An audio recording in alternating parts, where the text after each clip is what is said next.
Pak Joko sudah lebih dari 30 tahun menjadi tukang bangunan keliling. Tubuhnya kurus, kulitnya legam, terbakar matahari, dan tangannya penuh kapalan. Pagi itu, saat ia sedang menambal dinding rumah tetangga dengan sisa semen yang mulai mengeras, seorang lelaki tua berpakaian muslim datang menghampirinya. Jubahnya putih bersih, sorban melilit rapi, dan wajahnya teduh, tapi sulit ditebak usianya. Dengan suara pelan dan sopan, lelaki itu meminta Pak Joko memperbaiki sebuah masjid lama di pinggir hutan. Masjid yang jarang dikunjungi orang karena letaknya jauh dari pemukiman. Upahnya tidak disebutkan, hanya janji akan dicukupkan. Pak Joko sempat ragu, tapi entah kenapa hatinya terasa ringan, dan ia mengangguk tanpa banyak tanya. Keesokan harinya, Pak Joko datang sendiri ke lokasi. Masjid itu berdiri sunyi, dindingnya retak, lantainya dingin dan lembab,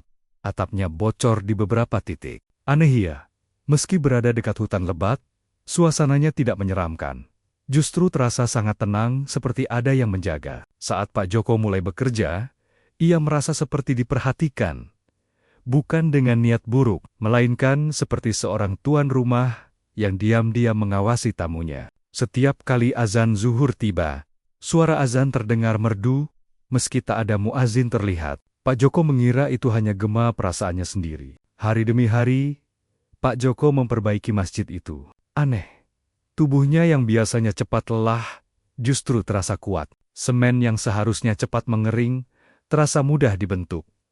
Kayu-kayu rapuh yang disentuhnya seperti kembali kokoh. Ia bekerja dari pagi hingga menjelang maghrib, lalu pulang dengan hati yang entah kenapa selalu tenteram. Istrinya, Bu Sari, heran melihat suaminya pulang tanpa keluhan sakit pinggang seperti biasanya. Pak Joko hanya tersenyum, berkata mungkin karena suasana masjid yang adem dan penuh doa. Pada hari ke-7, pekerjaan selesai, masjid itu tampak jauh lebih layak, bersih, dan bercahaya. Meski lampunya sederhana, lelaki tua berpakaian muslim kembali datang, menatap hasil kerja Pak Joko dengan mata berkaca-kaca. Ia mengucapkan terima kasih berulang kali, lalu pamit tanpa menyerahkan upah apapun. Pak Joko sempat ingin bertanya, tapi lelaki itu sudah menghilang di balik pepohonan. Pak Joko pulang dengan perasaan campur aduk, antara ikhlas dan sedikit bingung. 2 hari setelah itu, pagi-pagi sekali terdengar suara truk berhenti di depan rumah Pak Joko yang sederhana. Tetangga berkerumun ketika melihat puluhan sak semen, pasir, batu bata dan kayu diturunkan. Sopir berkata, semua itu sudah dibayar lunas oleh pemilik toko bangunan. Seorang lelaki berpakaian muslim yang memesan agar bahan-bahan itu dikirim ke rumah Pak Joko. Pak Joko dan istrinya terdiam, tak tahu harus berkata apa. Mereka tidak pernah memesan apapun. Belum habis kebingungan mereka, hari berikutnya datang lagi kiriman. Pintu, jendela, keramik, bahkan peralatan dapur baru. Rumah Pak Joko yang reot perlahan berubah. Atap bocor diganti, lantai tanah menjadi keramik bersih. Tetangga mulai berbisik-bisik, ada yang iri, ada yang curiga. Pak Joko hanya bisa menggeleng. Bersumpah, ia tidak tahu siapa pengirim semua itu. Bu Sari sampai menangis malam-malam. Takut rezeki ini berasal dari jalan yang tidak baik. Suatu sore, sebuah mobil bak terbuka berhenti membawa sofa, lemari, dan kasur baru. Bahkan seminggu kemudian, sebuah motor baru diantar dengan surat lengkap atas nama Pak Joko. Tetangga makin heboh. Ada yang terang-terangan menuduh Pak Joko memelihara sesuatu yang gaib. Pak Joko hanya bisa menunduk, memperbanyak salat dan doa, memohon agar jika semua ini ujian, ia diberi kekuatan untuk menjalaninya dengan benar. Pagi itu Bu Sari berteriak histeris. Di depan pintu rumah, tergeletak segepok uang yang dibungkus kain putih bersih. Jumlahnya begitu banyak, hingga Pak Joko dan istrinya hampir pingsan. Mereka belum pernah melihat uang sebanyak itu seumur hidup. Dengan tangan gemetar, Pak Joko membawa uang itu masuk. Lalu mereka berdua sujud lama, menangis ketakutan sekaligus bersyukur. Tak satu pun tetangga melihat siapa yang meletakkannya. Setelah bermusyawarah panjang, Pak Joko memutuskan menggunakan uang itu untuk hal yang jelas dan bermanfaat. Ia membeli sapi, kambing, dan ayam untuk diternakan. Ia memperbaiki rama-rama janda miskin di sekitar kampung, menyantuni anak yatim, dan membantu tetangga yang sakit. Anehnya, setiap kali ia berbagi, hatinya terasa semakin lapang, dan rezeki seolah tak pernah berkurang. Suatu malam, Pak Joko bermimpi bertemu kakek tua berjubah putih yang wajahnya sama persis dengan lelaki yang dulu memintanya memperbaiki masjid. Kakek itu tersenyum, matanya bercahaya, dan berkata bahwa masjid itu adalah tempat ibadah kaum jin yang lama terbengkalai. Mereka bersyukur Pak Joko memperbaikinya dengan ikhlas. "Ini bukan upah," kata kakek itu lembut. "Ini balasan atas kejujuran dan tangan yang bekerja tanpa pamrih." Pak Joko terbangun dengan air mata mengalir. Dadanya penuh rasa haru dan takut kepada Allah. Sejak mimpi itu, Pak Joko dan Bu Sari sepakat menyimpan semuanya rapat-rapat. Mereka tidak menceritakan pada siapapun tentang kakek dalam mimpi tersebut. Pak Joko hanya memperbanyak ibadah, bangun lebih awal untuk salat tahajud, dan selalu berdoa agar rezeki yang datang tidak membuatnya lupa diri. Meski rumahnya kini bagus dan ternaknya mulai berkembang, sikapnya tetap sederhana. Ia masih berangkat bekerja sebagai tukang bangunan dengan pakaian lusuh dan sandal yang sama. Seolah takut jika sedikit saja berubah, semua keberkahan itu akan dicabut. Namun, kampung kecil tak pernah sepi dari gosip. Ada yang bilang, Pak Joko menemukan harta karun. Ada yang menuduh ia memakai pesugihan, bahkan ada yang terang-terangan menghindarinya karena takut tertular aura gaib. Bu Sari sering menangis diam-diam ketika mendengar bisikan itu. Pak Joko hanya menenangkan istrinya, berkata bahwa kebenaran tak perlu dibela dengan teriakan. Cukup dengan perbuatan. Ia memilih tetap membantu siapapun yang membutuhkan, bahkan pada mereka yang paling keras menuduhnya. Suatu hari, Pak Joko memberanikan diri kembali ke masjid di pinggir hutan. Ia terkejut melihat masjid itu kini bersih dan terawat.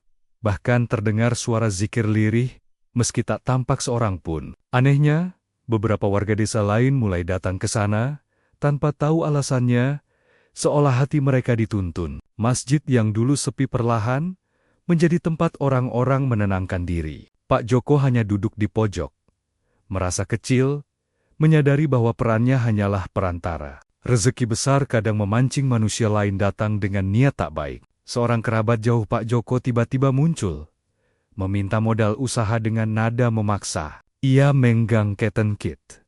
Perubahan hidup Pak Joko yang dianggap terlalu cepat. Pak Joko menolak dengan halus, menawarkan bantuan secukupnya, tanpa mengikuti keinginan serakah itu. Sejak saat itu, hubungan mereka renggang. Dan Pak Joko belajar bahwa tidak semua orang siap melihat orang lain diberkahi. Sapi dan kambing Pak Joko berkembang dengan cepat. Jarang sakit, cepat beranak, dan selalu cukup makan meski pakan biasa. Dokter hewan yang sempat memeriksa pun heran. Pak Joko hanya tersenyum dan berkata, mungkin karena ia merawatnya dengan sabar. Di dalam hati, ia tahu ada doa yang menyertai setiap suap pakan yang ia berikan. Ia selalu membaca basmalah, seolah ingin menegaskan bahwa semua ini bukan miliknya. Suatu malam Jumat, Pak Joko terbangun karena mendengar suara langkah di halaman. Ia mengira pencuri, tapi ketika mengintip, ia melihat Banggen-Bianggen samar berdiri rapi menghadap rumahnya. Tidak ada rasa takut, hanya perasaan khidmat. Angin berhembus pelan, membawa aroma tanah basah dan bunga. Dalam hatinya, Pak Joko membaca ayat kursi sampai bayangan itu perlahan menghilang, meninggalkan ketenangan yang sulit dijelaskan. Kabar tentang Pak Joko yang berbeda membuat seorang tetangga membawa anaknya yang sering sakit-sakitan. Pak Joko panik, menolak disebut bisa menyembuhkan. Ia hanya mendoakan sambil menepuk pundak anak itu dengan niat tulus. Beberapa hari kemudian, anak tersebut membaik. Cerita itu menyebar, dan Pak Joko semakin berhati-hati, selalu menegaskan bahwa ia hanyalah tukang bangunan biasa, bukan orang pintar. Kakek berjubah putih kembali hadir dalam mimpi Pak Joko. Kali ini ia berpesan agar Pak Joko tetap rendah hati dan tidak terjebak pujian manusia. Rezeki bisa menjadi cahaya, bisa juga menjadi api, kata kakek itu. Pak Joko terbangun dengan dada bergetar, merasa diingatkan dengan cara yang lembut namun tegas. Fitnah akhirnya datang lebih keras. Seseorang melapor ke aparat desa, menuduh Pak Joko melakukan praktik terlarang. Pak Joko dipanggil dan dimintai keterangan. Dengan tenang, ia menjelaskan semuanya apa adanya, tanpa menambah atau mengurangi. Kepala desa yang mengenalnya sejak lama, akhirnya percaya. Pak Joko pulang dengan langkah berat, sadar bahwa hidup tenang selalu punya harga. Malam itu, Pak Joko duduk lama di teras rumahnya, menatap langit. Ia bertanya dalam hati, apakah ia sanggup jika semua rezeki ini diambil kembali? Anehnya, ia merasa siap. Dalam diam, ia berjanji pada dirinya sendiri bahwa apapun yang terjadi, ia akan tetap bekerja dengan tangannya sendiri dan berbagi semampunya. Angin malam berembus pelan, seolah menjawab janjinya dengan keheningan yang damai. Suatu pagi, dua orang berpakaian rapi datang ke rumah Pak Joko. Mengaku dari kota, mereka mendengar cerita tentang perubahan hidup Pak Joko dan menawarinya kerja besar, membangun beberapa ruko dengan bayaran fantastis. Bagi Pak Joko, tawaran itu terasa terlalu tinggi dan terlalu cepat. Ada getaran tidak enak di dadanya. Ia meminta waktu untuk berpikir. Meski Bu Sari tahu, suaminya sebenarnya sudah berniat menolak. Ia takut niat awal yang lurus akan berubah arah. Malam setelah kedatangan orang kota itu, Pak Joko kembali bermimpi. Kali ini ia melihat masjid di pinggir hutan retak. Lantainya runtuh, dan suara zikir berubah menjadi erangan sedih. Kakek berjubah putih muncul dengan wajah muram.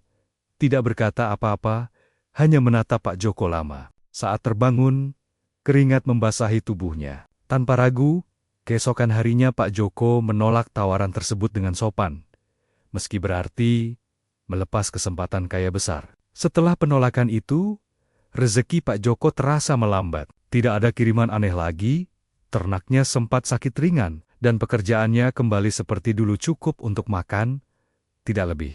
Anehnya, hati Pak Joko justru lebih tenang. Ia merasa seperti sedang diuji. Apakah ia masih bersyukur saat rezeki mengecil? Setiap kali rasa cemas datang, ia mengingat mimpi dan memilih bertahan dengan sabar. Fitnah datang lagi.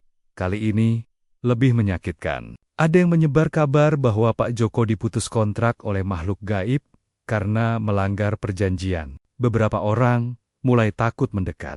Anak-anak menunjuk rumahnya sambil berbisik. Bu Sari jatuh sakit karena tekanan batin. Pak Joko hanya bisa merawat istrinya dengan penuh kasih, menelan hinaan tanpa membalas. Dalam kelelahan batin, Pak Joko kembali ke masjid di pinggir hutan pada tengah malam. Ia salat sendirian, menangis tanpa suara, mengadu hanya kepada Allah.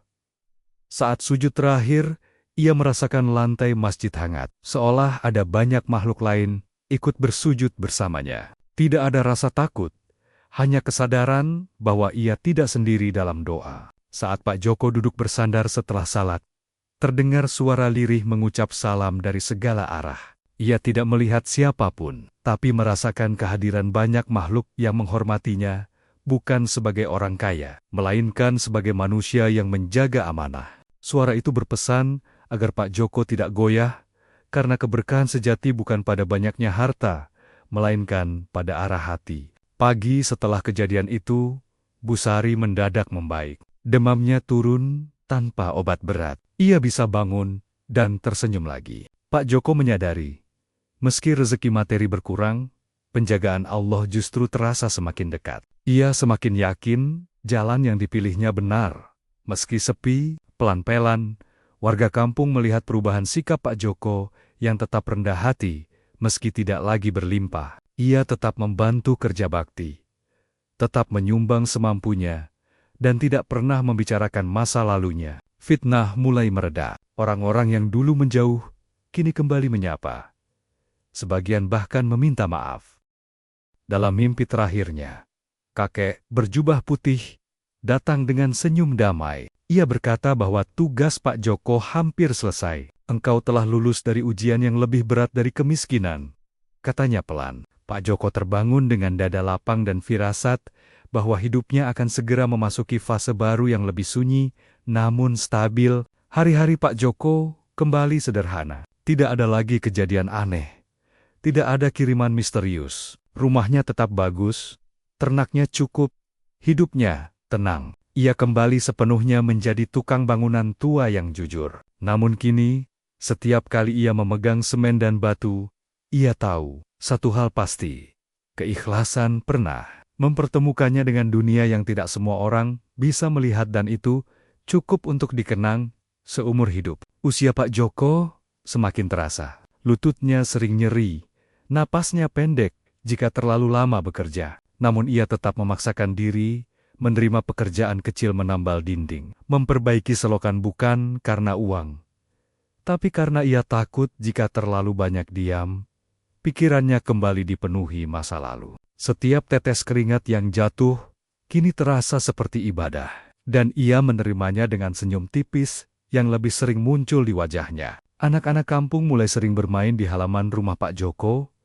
Mereka tidak lagi takut. Bahkan, beberapa anak yatim yang dulu ia bantu, kini menganggap Pak Joko seperti kakek sendiri. Ia sering duduk di teras, menceritakan kisah-kisah sederhana tentang kejujuran dan kerja keras, tanpa pernah menyinggung jin atau kejadian aneh. Ia ingin mereka tumbuh dengan iman, bukan rasa takut. Suatu malam, kampung terasa sangat sunyi. Tidak ada suara jangkrik, tidak ada angin. Pak Joko terbangun dan duduk lama di ranjang, merasakan ketenangan yang asing, seperti menjelang subuh, tapi waktu masih tengah malam. Dalam hatinya muncul rasa rindu, yang dalam bukan rindu pada dunia, tapi pada sesuatu yang tak bisa ia sebutkan dengan kata-kata. Keesokan harinya, seekor burung tua hinggap lama di atap rumah Pak Joko, tidak terbang, meski didekati. Bu Sari terdiam melihatnya. Dadanya terasa sesak tanpa sebab. Pak Joko hanya memandang burung itu sambil tersenyum kecil, seperti mengerti isyarat yang tak diucapkan. Saat burung itu akhirnya terbang, Pak Joko beristighfar pelan. Malam itu Pak Joko berbicara lama dengan Bu Sari. Ia berpesan agar jika suatu hari ia pergi lebih dulu, ternak dibagikan sebagian untuk sedekah, rumah jangan diperebutkan, dan jangan pernah membanggakan rezeki masa lalu. Bu Sari menangis, memeluk suaminya erat-erat, merasakan bahwa pembicaraan itu bukan sekadar kata-kata. Dengan langkah tertatih, Pak Joko kembali ke masjid di pinggir hutan untuk terakhir kalinya. Masjid itu masih berdiri tenang, seolah menunggu. Ia salat lama, sujud lebih panjang dari biasanya. Saat berdiri, ia merasa ada banyak yang berpamitan. Meski tak satu pun terlihat, dadanya terasa hangat, bukan berat. Sejak kunjungan itu, Pak Joko sering tertidur sambil tersenyum. Bu Sari beberapa kali melihat bibir suaminya bergerak seperti sedang berzikir, meski matanya terpejam. Tidak ada mimpi buruk, tidak ada gelisah, hanya ketenangan yang perlahan menyelimuti rumah mereka. Suatu pagi, Pak Joko tidak kuat bangun. Tubuhnya lemah, tapi wajahnya tenang. Tidak ada rasa sakit berlebihan, hanya kelelahan yang wajar. Tetangga berdatangan, membantu, dan mendoakan. Anehnya, suasana rumah tidak dipenuhi tangis, melainkan keheningan yang khusyuk. Di antara sadar dan tidak, Pak Joko kembali melihat kakek berjubah putih. Kali ini tidak di hutan, tidak di masjid, melainkan di tempat yang sangat terang. Kakek itu tidak berbicara, hanya mengangguk dengan senyum penuh restu. Pak Joko membalasnya dengan senyum yang sama, merasa semua perjalanan akhirnya utuh. Pagi itu, Pak Joko mengembuskan napas terakhirnya dengan sangat tenang, seolah tertidur. Bu Sari memeluknya sambil menangis pelan.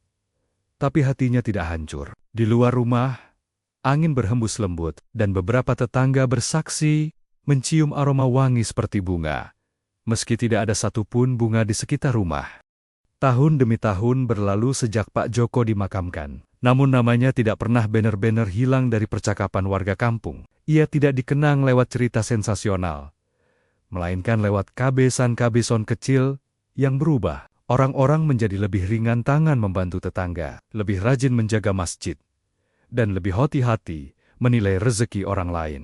Seolah kepergian Pak Joko meninggalkan ruang sunyi yang justru diisi dengan kesadaran baru. Rumah Pak Joko tetap berdiri sederhana meski rapi. Bu Sari menjadikannya tempat singgah bagi musafir, janda yang kesulitan, dan anak-anak yatim yang butuh makan. Tidak ada papan nama, tidak ada pengumuman. Orang-orang datang karena mendengar bukan karena diundang. Rumah itu seperti melanjutkan fungsi Pak Joko semasa hidup.